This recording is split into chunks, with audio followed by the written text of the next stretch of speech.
Hana Mengisteab's father worked as a doctor and a church leader in Eritrea.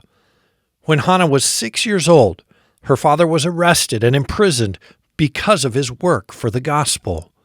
Hana went through many confusing and difficult episodes in her life, like this one. Growing up, I used to bargain with God in my prayers.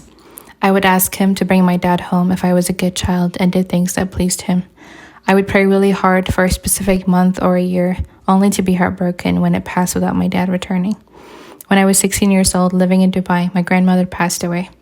With no family around to give me the news, it was my church members who eventually came to notify me. However, I initially thought they were there to tell me that my dad had died. So I ran away and hid for 4 days until eventually they found me and told me it was my grandma who had passed away. It was then that I realized I had no guarantee that my dad would come home. I understood that God is sovereign and will do what pleases him. So I stopped praying and trying to bargain with him to get my father released, and instead entertained the thoughts of one day seeing him in heaven. This week and next, we'll hear Hana's whole story. Jesus never promised his followers an easy path. In fact, he told his disciples that the world would hate them. He sent them out as sheep among wolves. Jesus' words came true in the life of the apostles, and they're still coming true today in the lives of his followers around the world. Join host Todd Nettleton as we hear their inspiring stories and learn how we can help. Right now on the Voice of the Martyrs Radio Network. Welcome again to the Voice of the Martyrs Radio. My name is Todd Nettleton. We are on the road this week at Reformation Bible College and Ligonier Ministries. So thankful for them hosting us. This month marks 20 years in prison for a pastor in Eritrea. And we are going to meet his daughter. We're going to hear her story, the story of her family and her dad's suffering and faith. The way that the Lord has brought them through the last 20 years, the way the Lord has taken care of them during the last 20 years. So I'm really thrilled to introduce you as our VOM Radio listener family to Hana Mengisteab. She is, again, the daughter of a pastor named Tekleab Mengisteab, who has been in prison 20 years this month in the country of Eritrea. Hana, thank you for being our guest this week on VOM Radio. Thank you for being willing to share your story with us. Todd, thank you for having me over, and I'm so grateful for you guys and your ministry. I'm really happy to be here. Well, we are so thankful to have this conversation. When I say your dad's name or when you think of him, what do you picture? What are some of your memories that you picture your dad? Several things come to mind. First of all, I was very young when my dad was arrested. How old were you at the time? I was 6 years old. Okay. So my memories of him are very little. A lot of things I remember about him is him preaching and reading the Bible a lot. In fact, every time he reads the Bible, I remember his face just washed in tears. When he's preaching, there's oftentimes tears going down his face. As a father, I remember a very happy, enthusiastic, and very loving, and my sisters and I constantly loved fighting with him and wrestling him. I have a lot of fond memories of him, but also very, very little since I was very young. Hana, one of the things that I find really fascinating about your dad's case in particular is because he was a part of the Eritrean Orthodox Church. When 2002 came around, the Eritrean government outlawed the evangelical churches. They left 4 religions, 3 Christian denominations, and Islam are still legal. Your dad is part of one of those legal organizations, and yet he's been in prison 20 years.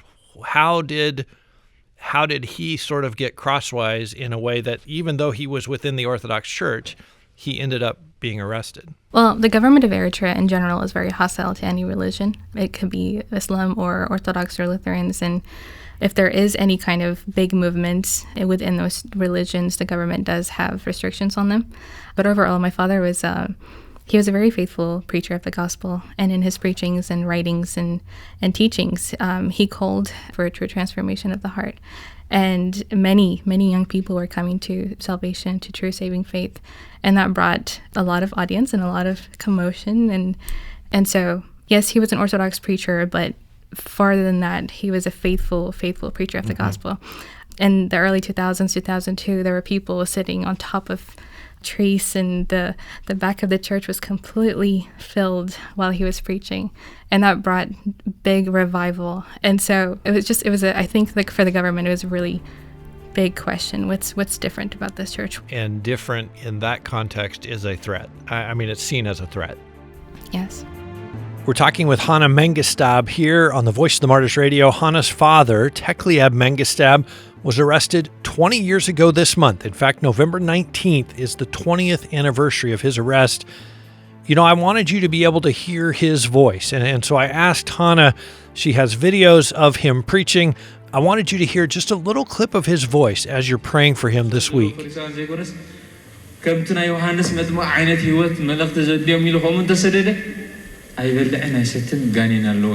One thing that made Pastor Mengisteab's ministry controversial in Eritrea was that he spoke and he wrote in the common language of the people.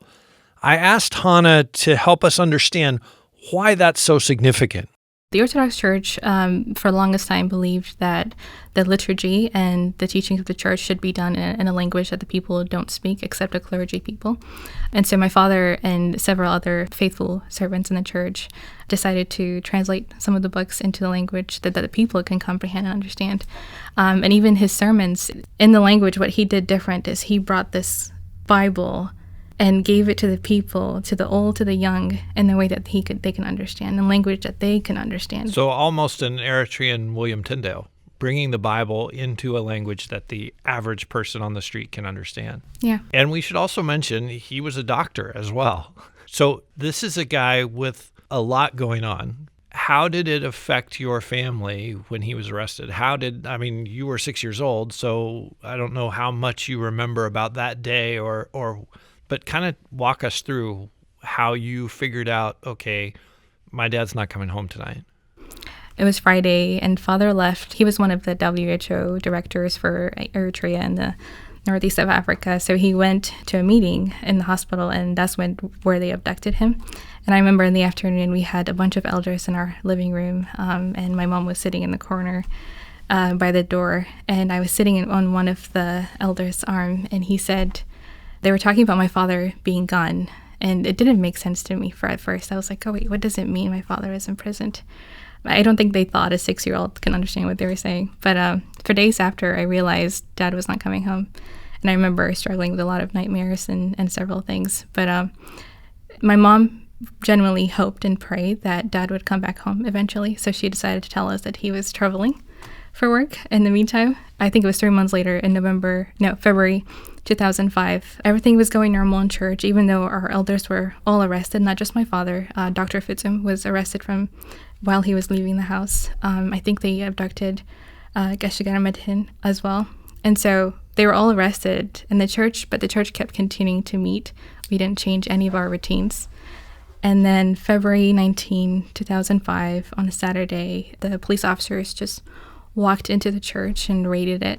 And that day it happened to be that we had a children ministry where a lot of the children were there with Bible study teachers and no parents in sight. And they had a bunch of trucks lined up outside waiting for us. And when we saw the police officers coming in, I remember one of my Bible study teachers saying, "Can you guys wait until we finish our Bible study?" And the police officer was so angry. But eventually they just picked us up and threw us into a truck. It was just a bunch of kids below age 12. And then they took us to the police station. They locked us in a room. You're 6 years old. I'm 6 years old at this moment, yeah. So they're arresting 6-year-olds. Yeah, and younger too. But yeah, so they took us to this police station and they locked us in a dark room. Eventually they took all our Bibles and our books and anything that we had on ourself. And then they took all the 12-year-olds, a little bit older kids, outside, and they tied them and had them sit around the building in a straight line. They separated our teachers. They took them away. And eventually, we all started crying a lot. My memory of this day is very spotty, so excuse me. And I'm sure all of the children there have different version of the story. But they threatened us, and they said, do not assemble in the church again. You're not allowed to follow Christ. And then they left us again in the room. But at some point, a little girl, I don't remember who she is, but she was really young, if not younger than me. She got to the door of the room and she looked at everybody and said, "Why are you guys crying? Did they not tell us this was going to happen?"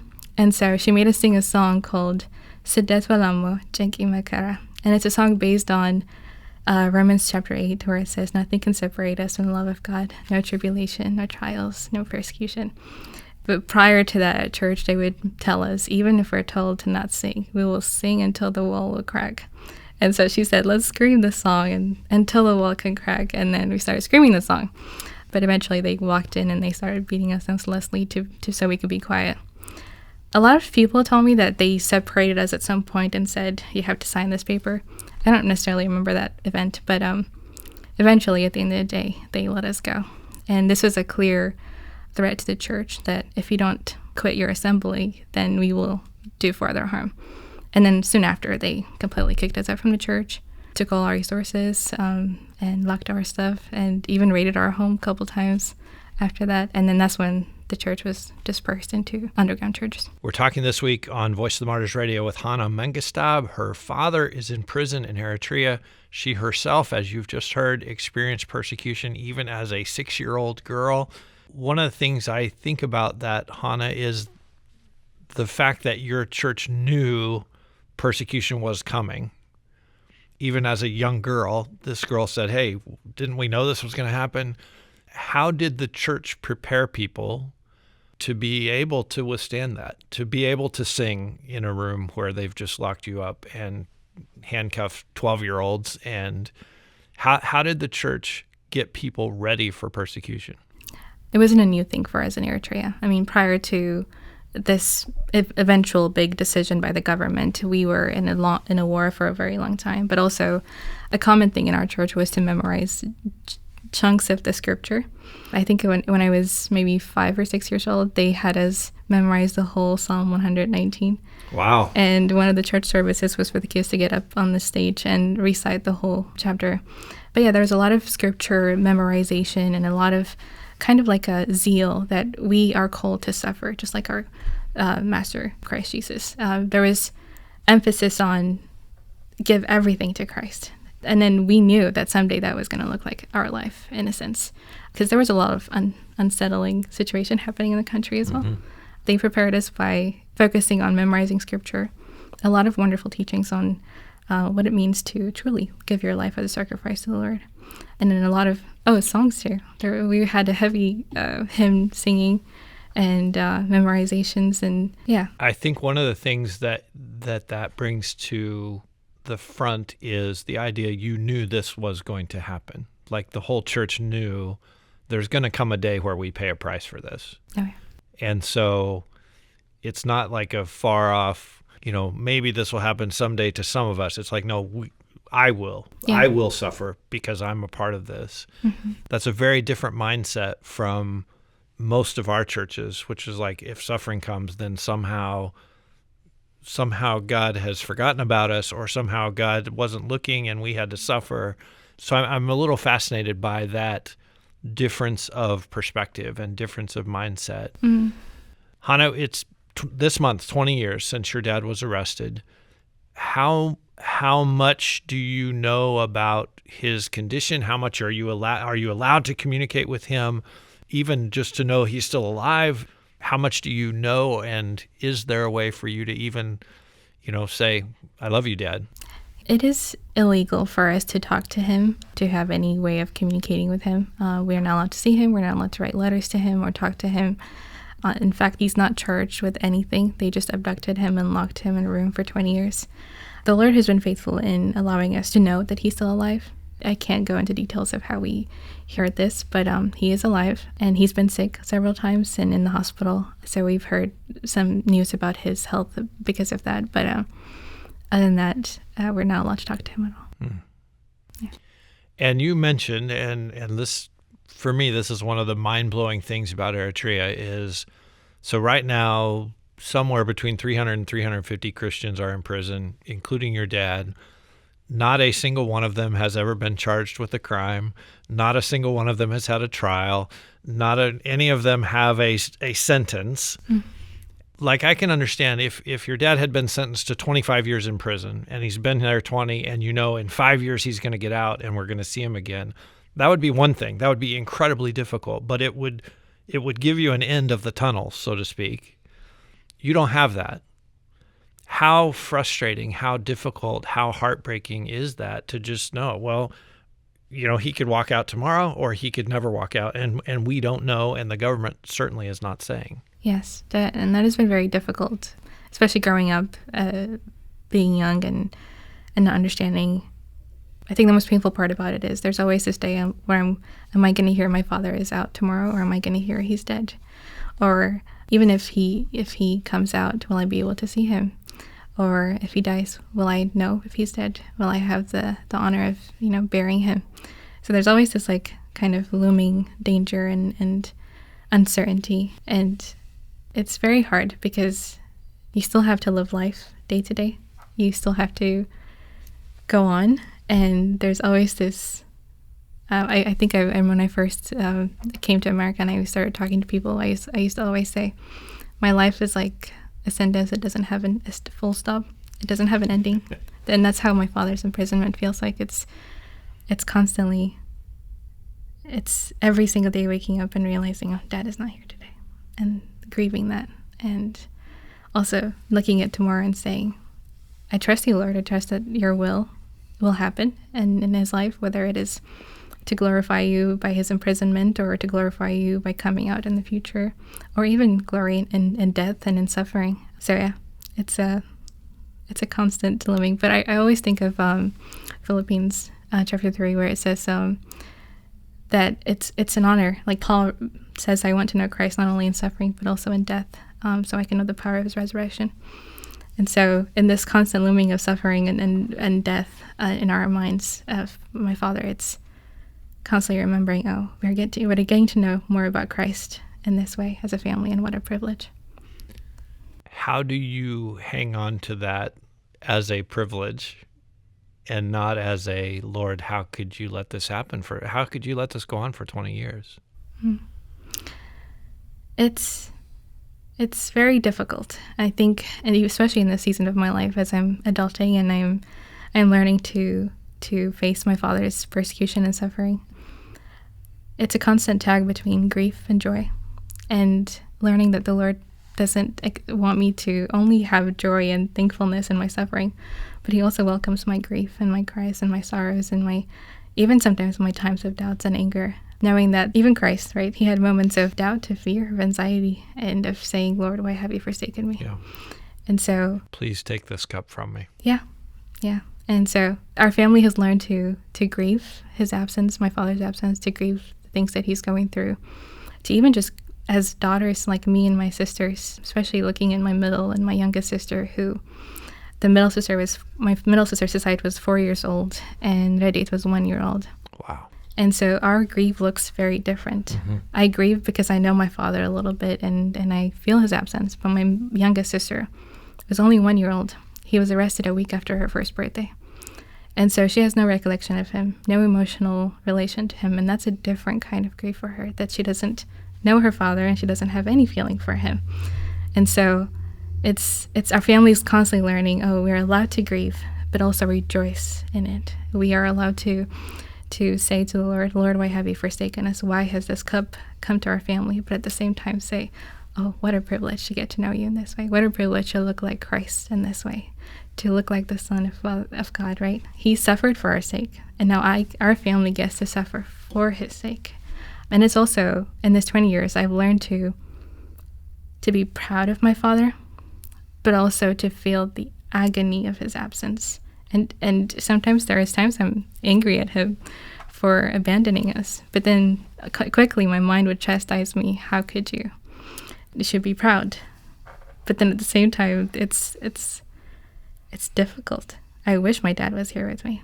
And so it's a constant tug of war between lamenting and rejoicing, between wrestling with the Lord and at the same time learning how to rejoice. I love it that you mentioned being proud of him.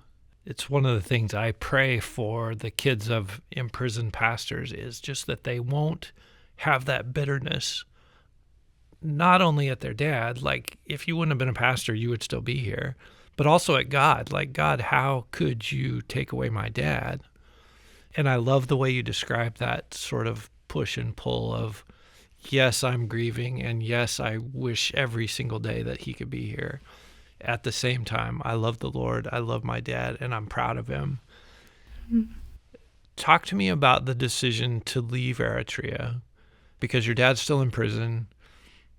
You're in America. How did you come to the point of saying, it's time for us to go? We actually did not have any plan or decision to leave the country. When I was 13 years old, I fell from a bed and fractured my hip, which when I went to the hospital for that reason, they did an x-ray and I was diagnosed with severe backbone deformation. And there seemed to be a blood clot or a tumor leaking on my spine. And so that brought a lot of alarm to the doctors, and they said I have to leave the country to do the surgery. But as most people know, it's kind of impossible to leave Eritrea legally. It's really difficult to acquire exit visa. And even more so if your dad is considered a sort of enemy of the government. Yes, and even more so. And they did deny me when I first applied for exit visa because of my health condition. And they said, no, we're not going to allow you. It's either you do the surgery here or, you die if it's too dangerous. Wow. But the Lord was very merciful, and it was his plan and will. So he allowed me to have an exit visa. So I left when I was 13 years old alone. My mom stayed with my sisters, and I left the country with my aunt who was visiting Eritrea. But it was a really difficult decision. I don't think we ever planned to leave Eritrea. My mom was serving the church in the underground church faithfully. I believed that I was going to grow up in Eritrea, eventually be caught and be arrested. That was something that was always constantly looming in my head. But the Lord used my illness. I left the country because of that, and then traveled around the world, pretty much looking for a doctor that would operate for me. But it was not God's will. And every doctor that saw me actually constantly would say, oh, you're going to be paralyzed soon, but I can't operate on you. And at that time, it felt really, really dark and difficult. But in hindsight, I think what God had for our family was to be in America. So eventually, 5 years later, I came to America because of a friend of my father who went to medical school with him, who applied for a visa for me. And when I came to America, the Lord used that to bring my mom as well. And then eventually my sisters. How is your mom? How has she processed the last 20 years? And what has her grief and her suffering looked like? My mom is a very strong woman.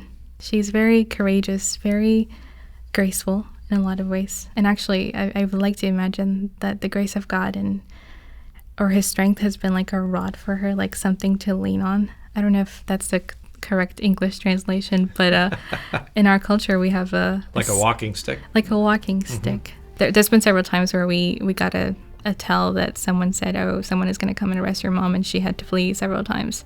And so we always knew at some point there's a chance that we could lose mom as well. But it was not a question for us that my mom would still serve the church in whatever way and in whatever capacity. And I'm actually really proud of her. That's Hana Mengisteab here on the Voice of the Martyrs Radio. Hana has spent most of her life separated from her father, Pastor Tekleab Mengisteab. 20 years ago this month, he was arrested in Eritrea. Within 3 days, there were 3 pastors arrested. Pastor Tekleab Mengisteab was one of them, Reverend Gebramedhin Gebregergis, and then Dr. Fitsum Berhan Gebrenegus. All 3 of them arrested November 2004. All 3 of them still in prison 20 years later. Would you please pray this week for these 3 pastors? Pray for their release from prison. Pray that their families would be comforted and taken care of as they carry on the work that God has called them to. And would you pray for the pastors and for their families to give God glory and to help spread the gospel for as long as it is God's will for this difficult season to continue for them. If you missed any of this conversation with Hana, please go and listen at vomradio.net or find the Voice of the Martyrs Radio wherever you listen to podcasts. VOMradio.net is also where you can hear my interviews with other gospel workers from Eritrea and from other countries all around the world. Next week, Hana is going to be back with us to talk about how she continues to persevere in prayer and in hope, even as her father has remained imprisoned year after year after year for now 20 years. I know you want to hear the second half of our conversation with Hana Mengisteab. Please be back with us next week right here on the Voice of the Martyrs Radio Network.